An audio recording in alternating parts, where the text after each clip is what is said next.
O que há de regulação no âmbito da Anatel? Foi recentemente publicada a Resolução 581 de 2012, resultado de um longo processo de consulta pública, em que a Anatel,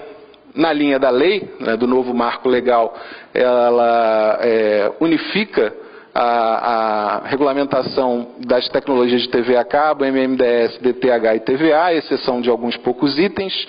dispõe sobre as questões técnicas mais relevantes, redes, instalação, licenciamento de sistemas, canais de distribuição obrigatória, etc., e regulamenta as tormentosas regras de transição, como a adaptação das antigas outorgas dadas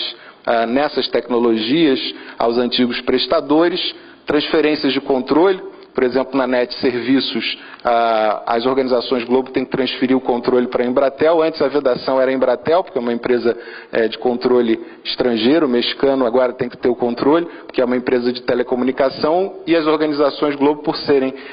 uma empresa de radiodifusão e de produção, não podem mais ter o controle da NET Serviços. E, finalmente, as autorizações desse serviço, uma vez que se trata de atividade econômica em sentido estrito, como eu já disse, sujeitas não à concessão ou permissão, mas a meras autorizações da Anatel.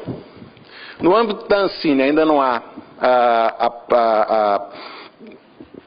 houve edição de nenhum ato normativo específico, mas há duas consultas públicas em paralelo. A primeira sobre registro de empresas, em que se discute o credenciamento, qualificação de agentes econômicos e seu enquadramento em regras, dentre outras coisas, para fazer jus a políticas de fomento,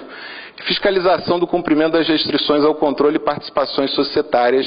previstas na lei do SEAC, a 12485, de que estamos a falar.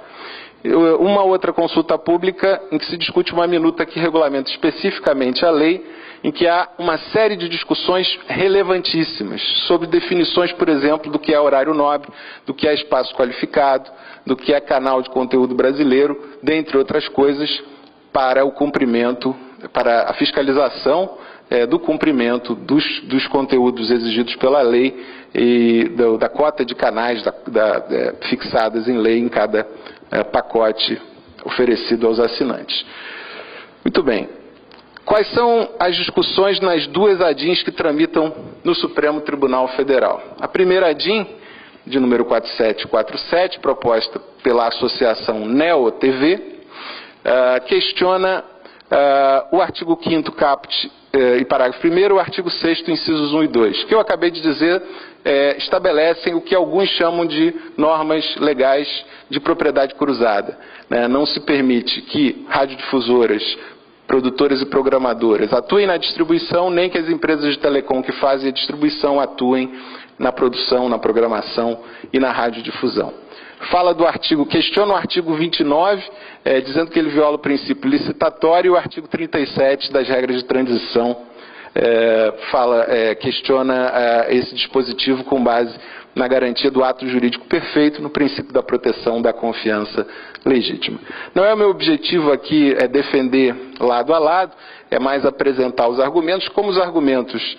postos já estão aí no quadro, eu faria um breve contraponto. Em relação ao artigo 5º caput, parágrafo 1º, e 6º caput, incisos 1 e 2, que são as normas de propriedade cruzada, a autora da ADIN alega violação aos princípios da livre iniciativa e da livre concorrência, como se fossem barreiras de entrada nessas atividades específicas injustificáveis do ponto de vista constitucional. E violação à liberdade de exercício profissional, em relação especificamente ao artigo 6º, porque os profissionais, chamados pela lei de talentos artísticos nacionais, não podem ser contratados pelas empresas de telecomunicações com o objetivo de se fazer produção de conteúdo audiovisual. Eu, muito francamente, tenho dificuldade em aderir a essas teses. Acho que nós estamos aqui diante de um mercado sujeito a uma intensa regulação, e esse desenho regulatório tem finalidades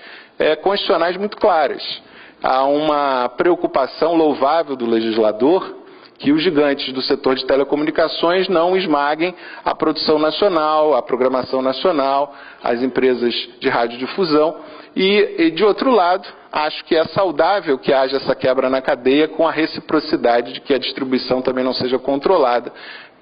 não vou falar pelas programadoras e produtoras, mas pelas empresas de radiodifusão, que poderia gerar uma concentração indesejável e, enfim, um poder de mercado, até monopólios e oligopólios igualmente indesejáveis. De outro lado, acho que há uma preocupação em se assegurar diversidade de conteúdos, diversidade de pontos de vista, e qualquer concentração nesse setor, se o objetivo da lei for ampliar o leque de escolhas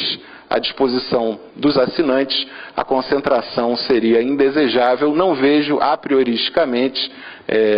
nessa prognose feita pelo legislador, porque é uma aposta no que vai acontecer no futuro,